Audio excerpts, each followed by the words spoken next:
My name is Jason O'Neill-Inderjeit, and I'm a third-year film and television production program student, and I'm about to graduate. My program has been really interesting, especially working through the pandemic. A lot of course, it's supposed to be hands-on, so it's really different having to do everything like at home and remotely. It really makes it a challenge, especially when you don't have that kind of face-to-face interaction that really helps you collaborate with people. But I think overall we pulled together pretty well in the program, and it wasn't an easy road, but we came through and we finished pretty good. I specialize mostly in cinematography, camera work, lighting, all that kind of stuff. I also have a really heavy interest in VFX and all different kinds of on-set special effects and that kind of stuff. So hopefully my goals leaving Humber, I want to try and join the film union, and then hopefully from there just work my way up and eventually aim to be a large-scale production cinematographer. So I've been playing Rainbow Six since Operation Dustline,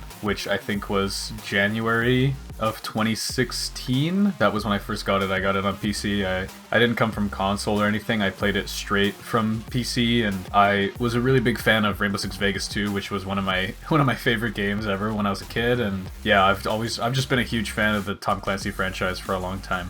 I'd say my favorite aspect of the game is the team coordination and creating strats with your teammates and stuff like that. I really like the rush that the game gives you when you make certain plays or you perform on a strat exactly how it was intended to be played. My proudest moment of the game so far, I'd say, is probably the growth of myself as a player. Like when I first joined the team, you can ask the coach, Edmund, you can ask him, I was terrible when I first started. I was surprised he even picked me back up because I actually played in first year of school for myself, which is when the Rainbow Six team first started, and I was one of the first players to play on that team. And I took the second year off because school was just really busy and I kind of had to focus on that, but the workload wasn't as heavy in third year just because of the pandemic and all that kind of stuff. If it weren't for the pandemic, I probably wouldn't have played on Humber Esports anymore at all, but thanks to the pandemic, I guess, I came back to the team and I played, and I think my growth as a player by myself improved a lot, and I learned a lot. I learned to play more with my teammates, I learned new strats, I just grew overall as a person and as a player.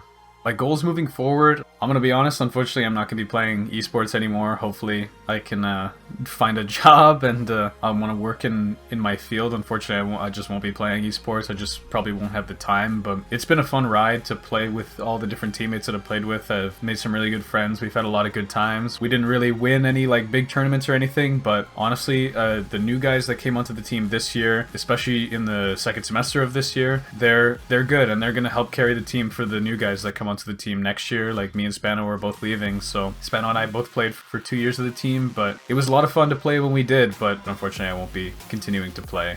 Fun fact about myself, I'd have to say, is I'm really into computers. I'm really into computer building, and I really like learning all different kinds of random software that I can just use to create stuff. I really like making digital art and prepping myself to learn a whole bunch of new softwares that I can hopefully use not only in my industry, but just for fun, just because I like making stuff on a computer.